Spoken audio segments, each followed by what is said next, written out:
I always looked at the podcast as being something that builds my credibility in the space that I work in. A funny thing happened about 3 weeks ago where we got an email in through our website. Is Scott available to come and speak at our event a week on Tuesday? We had the briefing call the next week. And I said, oh, by the way, where did you hear about me in terms of being a speaker? Because we had lots of other clients in that sector. And I thought maybe they had just gotten talking to each other. And she said, no, I listened to your podcast. And that's how I know about you.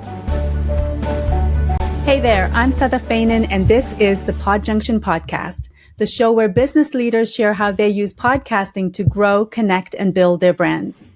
Today, I'm talking to Scott McInnis, founder of Inspiring Change and host of Building Better Cultures podcast. With over 20 years of experience, Scott has built his consultancy around one core belief, that people are at the heart of business success. Through his work in internal communication and employee engagement, and via his podcast, Scott helps organizations communicate in a more authentic and human way. Scott, welcome to the show. Hi, Sadaf. Nice to be here. Thanks so much. And as I'm sure many of your other guests have said, how weird it is to be on the other side of the microphone. Yes, absolutely. Scott, you help organizations speak more human. How did launching a podcast fit into that mission? I think it was really interesting that it was probably to cast back to 2018 when the first episode went out with Mary Davis, who is the global CEO of Special Olympics. And it was a friend of mine who said to me, "You're really good at talking. You should do a podcast." And I said, but surely listening is a better quality for podcast hosts. And he said, no, just, it's fine. You'll pick it up as you go. And I think for me, there's a couple of things. How do we help people be more human? I think one, the conversations that we have and the tone that we have in those conversations where we can take ideas, in the space that we're in, which is kind of HR, leadership, organizational culture, and we can make them a little bit more real and a little bit more human, perhaps by asking guests to explain things in a way that is a little bit clearer, a little bit more human, a little bit more, kindergarten, if you like, and help people to really grasp hold of those concepts and why they're important. And I think then also being able to take guests and allow them explain what they do and how they do it. Again, helping people to see that, but the change that they want to maybe make happen in my organization, okay, that feels okay. That feels better, or it feels okay. It was something that I was worried about, whereas now maybe I'm not quite so worried. Yeah, that's cool. Was your podcast a strategic move, or did it evolve organically? Definitely the latter, and still definitely evolving organically. It's one of those, I never set out, as I said, it was a pal of mine, Jez, who said, you should do a podcast. And that literally was about as much thought went into it. I went out and bought one of those little Zoom boxes. I had 2 lapel mics. I went out and I went to Mary Davis's house, the first guest. She lives around the corner from me here in Dublin. And we just cracked on. I remember sometime after that I saw a thing that said, if you don't cringe when you listen back to your earlier episodes, then you're not working hard enough. And I tell you what, when I listen back to Mary Davis's episode, and everyone go and have a listen, and please don't judge me. I was only new. I didn't know what I was doing. At one point, you can actually hear me eating a biscuit, which is shocking. Love it. At least you were relaxed. And listen, if you want a human podcast, there it is. I was drinking tea and eating biscuits while Mary was talking. But so no, it wasn't particularly strategic. It was just let's do this, have a bit of crack, have a bit of fun, and we'll see where it goes. So how does your podcast feed into your client work? So I think it's really interesting, and actually it's really interesting because we back in the early days of the company, so around 2018 was when the business was just starting. Of course, in those early days, you maybe haven't got as much client work, certainly as we have today, thankfully. So there was time to do a little bit more podcasting. So maybe we were going out fortnightly. So I was going out, finding guests, doing discovery, recording the episodes. I was doing everything myself. I was doing the audio. I was typing up show notes. I was doing all the digital. I was doing everything. Probably slightly because I had the time. Whereas now all I do is turn up to do the discovery calls and turn up to do the interviews, and then hand it off to the team to do all the other work.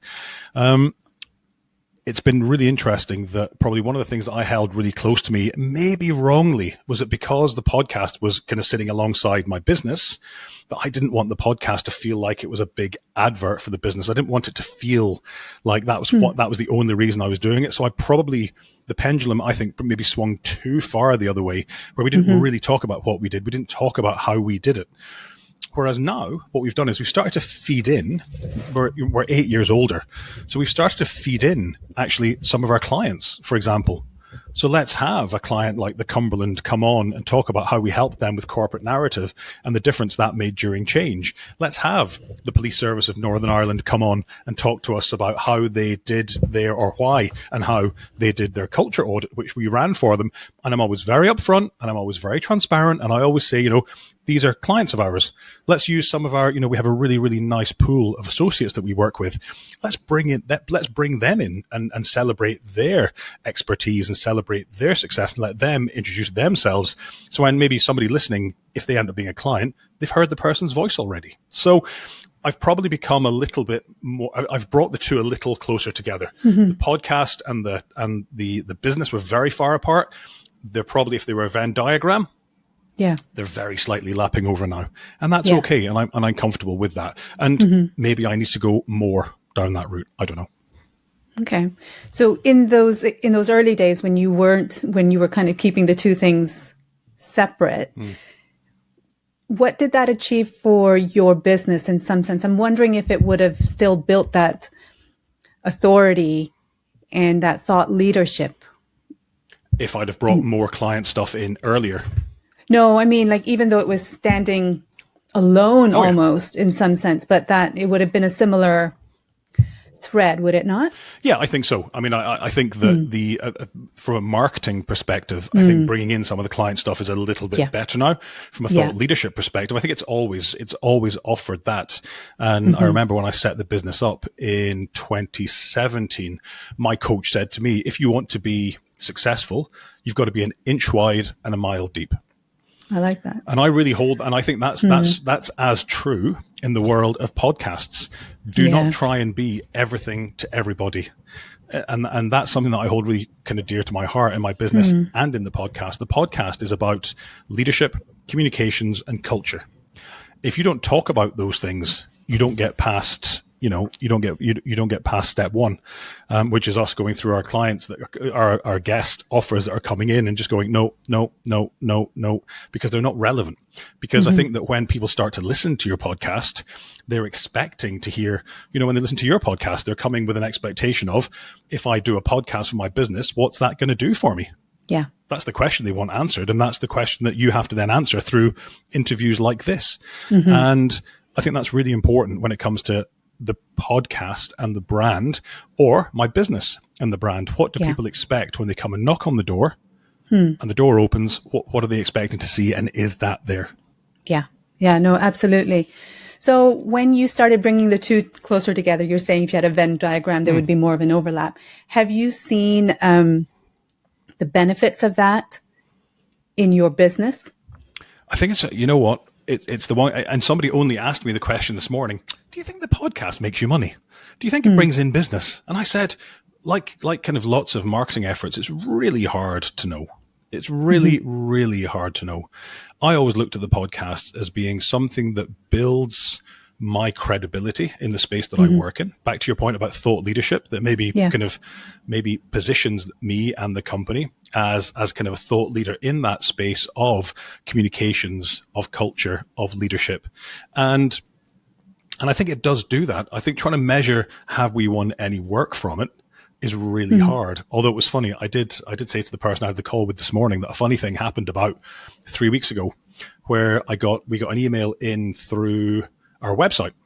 Is Scott available to come and speak at our event a week on Tuesday in Athlone, which is about 90 minutes away from Dublin, right in the middle of Ireland. And we were really busy, and I said, just say yes. And we had the briefing call the next week, and very, very nice bunch. And I said, oh, by the way, where did you hear about me in terms of being a speaker?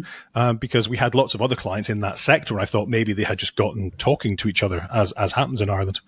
And she said, no, I listened to your podcast. And that's how I know about you. So suddenly there was a piece of work that had come directly from the podcast.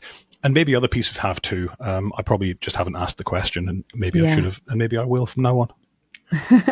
Yeah, I mean, that's such a win, isn't it? That someone, when they listen to your podcast and then, however long it takes for them to actually come to your door and ask and want to do business with you is a different thing. But actually the fact that they listen and slowly over time gain that trust in you. Yeah. And I think it is that idea that, a client, we've done about 135 episodes now. We've just moved to a series model. So we've done a series or a season in January, May, and we'll do another one in September. That person might not want you right then. Yeah. They might not have wanted me in 2019 when they started listening to the podcast, but they may have been an avid listener. And then somebody walks into their office and says to the listener, we need to do some work on our culture. Do you know anybody? Well, actually, yeah, there's this guy on this podcast. Here, have a listen to this because this is really interesting. And there you go. So you're front of mind for them, and at least you're in their thoughts, and that's really important. Yeah, absolutely. Scott, if you don't mind, I'd love to go back to what you said at the beginning when your friend said to you, you should have a podcast because you're great at talking. And you went back with, well, shouldn't you be a good listener? I'd love to know a little bit more about what you think about that now that you are hosting. What do you think that divide needs to look like? How much do you talk? How much do you listen? I do a lot of facilitation work, and I work with a lot of senior leader groups, and my job is to facilitate a conversation. And I will jump in occasionally with some thought. I may ask a question. They'll say, their answer, and I might jump in with, oh, actually, it's really interesting you mentioned that because in my experience, we also would do X, Y, and Z, or I've also seen X, Y, and Z working elsewhere. My job as a podcast host is to make the guest feel really comfortable. We pre-brief them with some questions beforehand. I can talk about that in a little minute if you like, in terms of our approach. But then it's just to facilitate the conversation. And I remember somebody slipped in. Somebody said to me, it just sounds like you were having a conversation over a coffee with the person, and somebody slipped in a mic and just recorded what you were talking about. And that is exactly the vibe that I want. I've listened to podcasts where the person, the host is saying, right, well, question one. Okay, on to our next question. Question two. Yeah. And I'm like, oh my God, it just sounds so staccato and horrible. And suddenly like an interview instead of like a conversation. And I think that when you think about that humanity, what people really want is two people having a nice conversation. And that's what they want to hear. And that's what I try and curate when we're doing the work that we do. Back to your actual question before I went off on that ramble. What do I think the balance should be? Probably 70-30 in favor of the guest, if not a little higher in favor of the guest, because they're the one with the knowledge. I think back to that point about the kind of using it as a little bit more of a marketing vehicle for the company. I think that if you're going down that route, what you then start to do is you start to introduce in little nuggets of, and I probably have started doing this, little nuggets of, oh, interesting, you should make that point, because we did that with one of our clients on a project recently. Yeah. So you're not being you're not going into it in great detail. You're not taking over the podcast from the guest, but you're simply saying, oh, culture audits. Oh yeah, we've done them for 15 or 20 different organizations. And it's really interesting because people still say that you can't measure culture. That's BS, because you can, and we do, and it works really well, really, really well.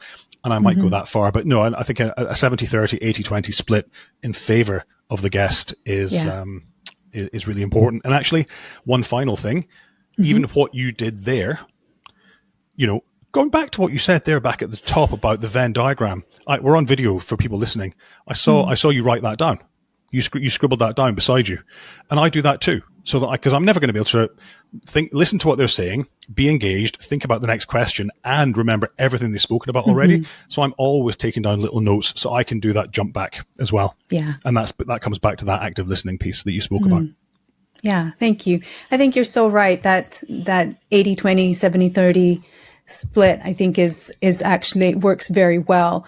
And how you were saying, just say a little bit. I had a guest on, Matt Halloran, and he called it sprinkling. So you sprinkle a little bit of your expertise in rather than, full-fledged, this is what we do, this is how we do things, this is our experience, and give the floor to the guests primarily. Totally. And weird you should mention, Matt, because a friend of ours actually works in his company in Canada. No way. So that's random. The world is literally a village. There you go. That's wonderful. You were talking about your approach. You touched on your approach. I'd love for you to go into that a bit more. Yeah. So, for me, one thing is getting the right guests. Our listeners, your listeners, my listeners, anybody who's listening to this who has a podcast, our listeners have an expectation, as I said, of what we're going to be talking about. That's why they listen to the podcast. And, first of all, for me, we used to get lots and lots, in fact, we still do get lots and lots of inbound, hey, can we put so-and-so on your podcast? Can we put so-and-so on your podcast? Or whoever the hell it is, doctor this with this model or this book or this stadium tour or whatever it might be. And so I'll go through those and look, and I decide whether or not I think they are somebody that should be on the pod.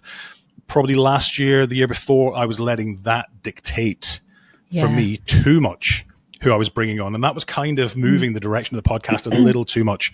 This year, I've come back and I'm like, no, I'm in charge. So what you'll find is in this season that's just happened right now, and it's currently the start of June in 2025.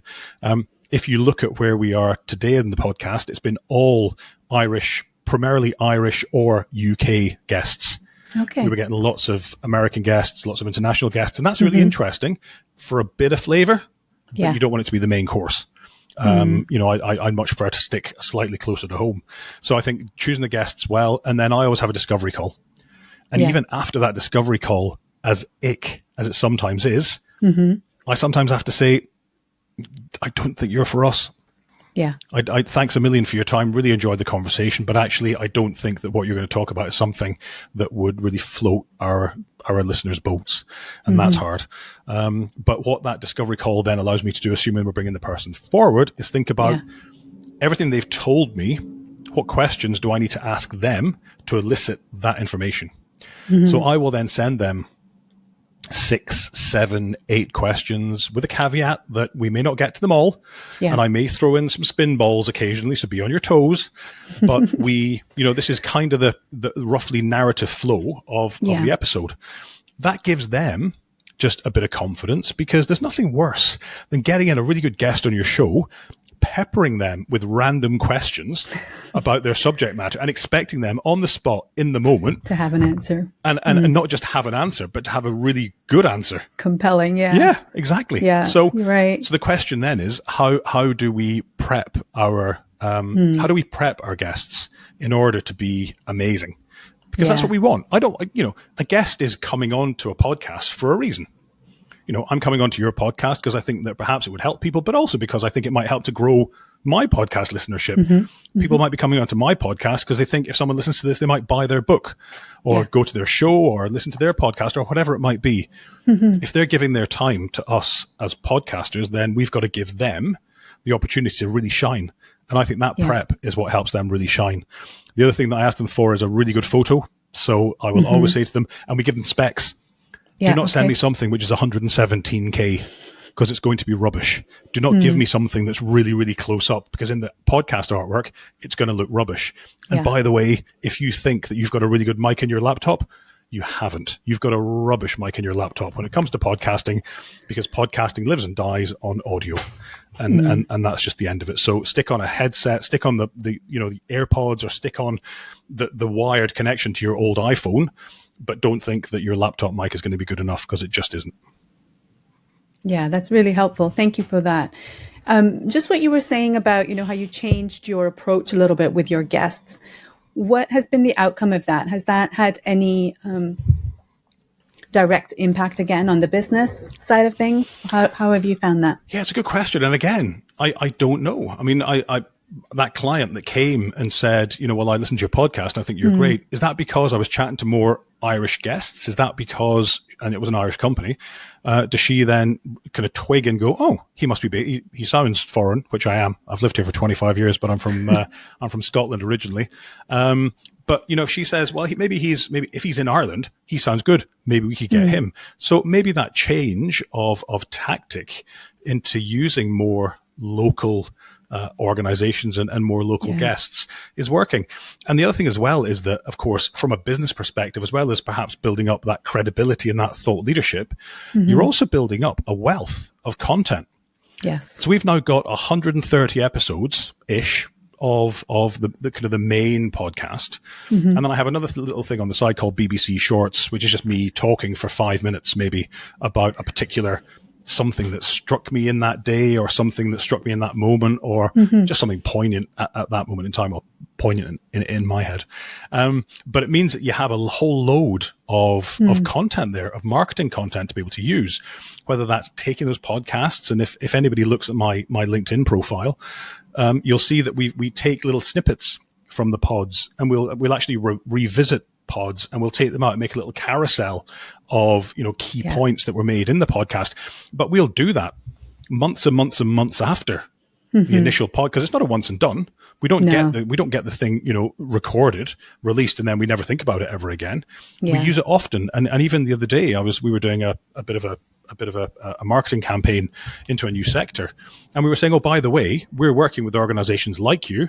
Here's a podcast and here's a case study of that organization. Yeah. And that's really powerful. That's very powerful indeed. Yes. No, that's very good. I really understand what you mean by it's not just a one and done. It's, over time, keep putting that content out. I find personally, when I do that, I am reminded sometimes, because you do so many podcasts, right? You know what that's like. And to go back to some of those things that I know I've heard before, and to be able to look at them from maybe a different lens I find really helpful. Yeah. I learn so much from my guests. I really do. Yeah, definitely. And, we learn, listeners learn. It's powerful stuff. Again, it's just two humans having a conversation, right? Yeah. Yeah. And I also really liked what you said about prepping your guest to be able to, present their expertise in the best way possible, because it reflects well on them and it reflects well on your content coming out later, plus your podcast. So win-win, definitely. Yeah, for sure. I mean, I think there's no point in them coming on and being half as good as they could have been. You never want to get to the end of a podcast and the guest says, oh, I wish I'd said this, or I should have said that, or I wish I'd said. And look, the bottom line is also, not all podcast guests prep. There's only so much. You can bring a horse to water, but you can't make it drink. That's right. There's only so much you can do. And it's up to that. I'm giving them every opportunity to be amazing. I'm there simply to facilitate them looking good, really. And it's up to them to have the answers, to have thought beforehand, to have taken some notes, to come with something prepped if they want to, if that's the way they work. And of course, others at the other end of the spectrum can just turn up and just talk and it'd be absolutely fine. There's lots of people in the middle, I think, and they're the ones that maybe need to do a little bit or a lot of work beforehand. Scott, I'm curious, what are some unexpected doors that the podcast has opened for you? I think it's funny that, some of the people that you would meet, that there are people that I've had on the podcast where people say to me, well, how much did that cost you to get him or her on? And I'm like, nothing. I just sent them a LinkedIn and said, I do this podcast. Do you fancy coming on? Listeners may or may not know Keith Barry. He's a fairly famous, probably Darren Brown in the UK, the magician and hypnotist. He's like an Irish version of Darren Brown. Yeah. And he is amazing. And I just sent him a LinkedIn and said, you seem to be doing more in the corporate space. Do you fancy coming on the podcast? And the answer was yes. In fact, no, the answer wasn't yes. The answer was, send an email to my PA. Yeah. And then I expected the answer was going to be no chance, or yeah, sure he can for $5,000. But actually, it was neither of those things. And what was really interesting was that he did have to actually. We did 2 episodes in this series live with an audience. So we had about 35, a little event in our offices. Brought in a sound guy. He did all the sound, 3 mics, one for us and one for the audience. We did a bit of Q&A at the end, but he did have to come from his house, which took him an hour and a half. Yeah, so he did have to, so he did have to invest. And we did a couple of episodes like that, which was a really, really nice little event. But, it's opened doors into people that I would never thought that I would have met. A ladies Irish rugby captain, Jamie Heaslip plays rugby for Ireland, a senator and former retail mogul, really famous Fergal Quinn, very nice guy.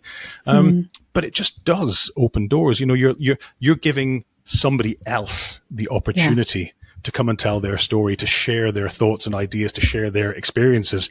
And that can be a really powerful thing. And it means the door, it might be shut, but maybe isn't locked tight. Yeah. That if we knock, chances are they're probably going to open it and let us in. So yeah. No, that's really cool. I really like that. I think that's something about podcasting. It can take a while for it to really get going and for you to see the full benefit of it. But that piece that you're talking about, the networking and opening doors to different people, I think that can happen from day one, almost from your first guest. Yeah. And I think that is really incredible. Yeah. It's certainly, it's a funny one because it's a little bit, starting a new podcast is kind of like starting a new business where, when you've got, so in the business now, we've got a really, really solid client list. So when I go out and I say, well, we work with clients like this, why wouldn't you work with us? They go, well, yeah, maybe we should have a conversation then. It's the same as the podcast is the same. We've had X, Y, and Z on the podcast, and you pick 3 or 4 people that are in their sector, and they go, oh, well, if they've been on, then, maybe I should go on. Or, Jamie Heaslip's been on, or Stuart Lancaster's been on, or Fergal Quinn has been on. And these are names that people know. So they're going, oh, okay, Keith Barry. Oh, geez, he was on. Okay, fine. And, that means that you've got basically, I suppose, the social capital, if you like, to be able to say to people, well, if they've come on, why wouldn't you come on? Yeah. Yeah. Scott, that just reminded me of something you said earlier about your approach to sourcing guests. So first, in the early days, it was very much about being dictated by the ones that were coming in to you, and then you changed your strategy. Yeah. So, sorry, just want to go back on that based on what you've said now. So are you doing a lot of the outreach yourself? Is that how it works? So I'll sit down for each season now and think about, is there somebody that we're on quite a lot of events and we partner up with companies. So I see lots of speakers and, Emer Marinan from HubSpot was one that was at an event I was at quite recently. And I just got in touch and said, hey, I saw you speaking at the event. I thought you were brilliant. I'd love to share some of your thoughts on the podcast. Do you want to come in? So, when you talk about outreach, yes, it is outreach, but it's not, I don't sit there poring over, copies of the Irish Times or the Sunday Independent or, the Sunday Times looking for names.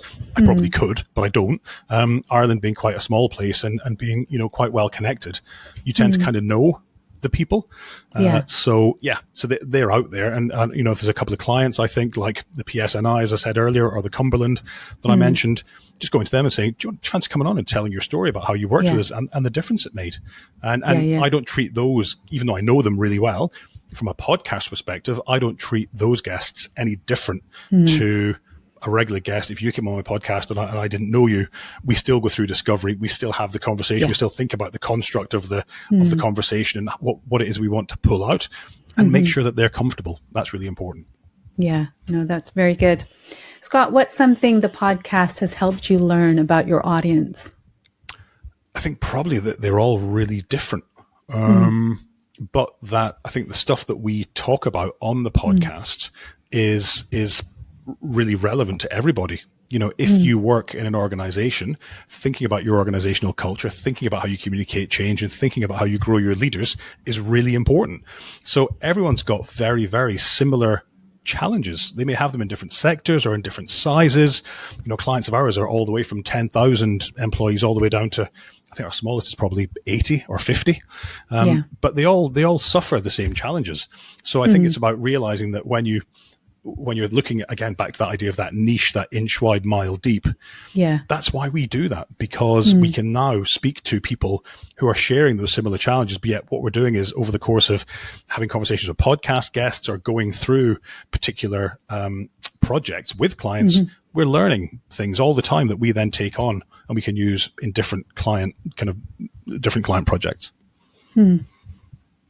Yeah, that makes sense. When I look at, I think about my own podcast that I enjoy listening to, not every single episode is going to resonate with every person that's listening. No, absolutely not. And because people, although we weren't really, and actually it's interesting that regardless of where you're coming from, if you're an airline pilot, we've had one of those. If you are a former rugby captain, we've had one of those. If you're a senator, we've had one of those, or a retail magnate, we've had one of those. We want to talk about that, but we want to talk about that as the contextual wrap. We don't want to talk about that as the content, because the content needs to be culture, communications, and leadership. So let's use your experience to talk about those things, and that's really important. So no, not every episode will resonate with everybody, and that's why probably the reusing and the repurposing of content is really important, because while somebody might sit down and listen to, we normally do about 35-minute, 40-minute episodes, somebody might listen and go, that was bloody amazing. That was for the whole 40 minutes. That was great. For somebody else, it might just be one little nugget in there. And maybe that's the nugget that you've pulled out and put in social. Yeah. So they don't have to listen to that episode because they've seen, I would never listen to that episode anyway, but that's a really interesting nugget. Or, if that's the kind of stuff they were talking about, I would have thought it was all rugby, but if that's the stuff, then maybe I will listen to it. Yeah. No, that's good. Scott, how do you keep your show feeling human and real, especially in a B2B setting? I think just by having a laugh, just keeping the conversation really human. You know, what we talk about a lot is really human stuff, because it is leadership, it's comms, it's culture. That's all people. You know, I say often to my clients, organizations don't change, people do. People change.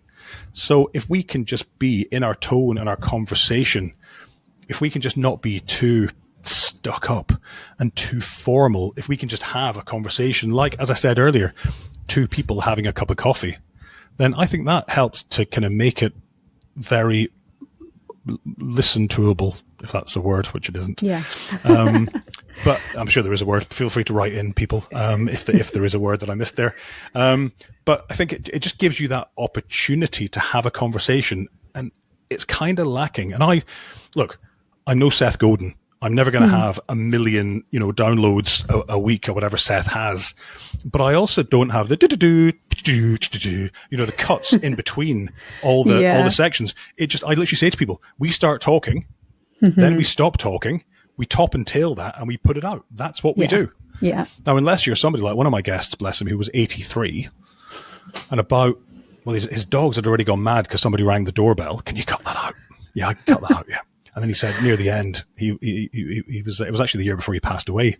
And he said, do you mind if I go to the bathroom, to the toilet? And then he said, can you cut that out? And I went, yep, we can cut that out. No problem. And that's literally the only editing we will do. So it does hopefully sound like a really nice human conversation that gives people something. Yeah. Yeah. I hear you. That's about the only editing we do as well. Yeah. So what's next for your podcast? Yeah, it's really interesting. I think to keep going, I think we've now gotten into a really nice rhythm. We made the mistake last year of not doing any. It got really, really busy at work, and I just lost. There's an Irish word, graw, G-I-A, father, which means strength. Okay. And I just kind of lost the graw for it last year. And we got to the end of the year, and I went, we haven't really done any podcasts, and I went, I kind of missed that.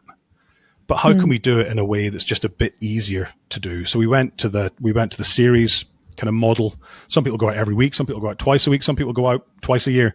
Yeah. We've gone to now a 3 kind of series of 6 episodes model, which means that you're basically compressing everything into a much tighter period, where I might do the recording over 2 days. I might do the discovery calls over 2 days. And that just makes it more doable, I guess. Yeah. And it means you can just keep going. I kind of, in my head, I've kind of got a book. I think there's probably kind of a book of insights from the podcast, and not maybe necessarily something that'll ever get published. But again, back to that idea of how do you keep repurposing the content from little video clips to little quotes to carousels to, white papers to, there is tons of advice, of ideas, of everything in those 130 episodes. I mean, what's that? 100, probably the bones of 100 hours of content. Yeah. So if you could pull out some of those ideas, some of that thinking, some of the practical application, I think that could make a really, really nice book. Yeah, I think that would be incredible. What you were saying earlier about changing the cadence of your podcast, I think that's one of the things that's quite beautiful about podcasting, that you can actually really make it your own and whatever works for you and your audience. I would not advise changing the cadence to nothing though. That was a bad idea. That did, yeah. So from literally twice a month to no times for a year, that wasn't ideal. So I, if you're changing your cadence, listeners, I wouldn't go that far. No, that's good. Speaking of our listeners, if there's someone out there listening and is a bit on the fence about launching a podcast, what would you say to them? I think if it's it's so easy, like people like you and me, obviously talkers, and we like doing these things. There's lots of people that don't like doing these things. There are lots of people who are not like me, who are maybe more introverted. This isn't their cup of tea. And if everyone's saying, oh, you should do a podcast, it's not necessarily the right answer for you. Maybe doing a podcast isn't what you should be doing. Maybe you should be writing blogs or doing something else quietly on your own rather than going out and doing this. So I think for those that are on the fence, it's thinking about, well, what is it you want to get from this and how much are you willing to put towards it? And of course, there's the cost as well. You know, it costs to put out every episode, between your time and also some investment of, you know, Riverside as we're recording on here. If you're using a podcast producer for them to do all the edit and all that stuff. So there's probably a few €100 per episode to be paying out as well. And are you going to make that back? So lots of questions to ask yourself, really sit down and think, is this what my business or my hobby or just for the crack? Is this something that I just fancy doing just because I can, you know? Yeah, no, that's absolutely right. Scott, this has been such a fun conversation. Thank you so much. Thank you for having me. It's been absolutely fine being on this side of the microphone. I've very much appreciated all your questions. Oh, no, it's great. Scott, if someone wants to learn more about you, your work, or connect with you directly, where should they go to do that? So I am all over LinkedIn, so you'll find me there. And if you pop along to the website, inspiringchange.ie, you'll find us there as well. And of course, you'll find the podcast basically wherever you find your podcasts. It's everywhere. So any of those places. Thank you very much. Great. Thank you. So to those tuning in, thank you for being here. All the links that Scott just mentioned can be found in the show description. And if you're listening and are curious about using podcasting as a strategic tool for your own business growth, I hope this episode has really sparked some ideas or given you that nudge to explore it further. So as always, thanks for listening, and I'll see you next time.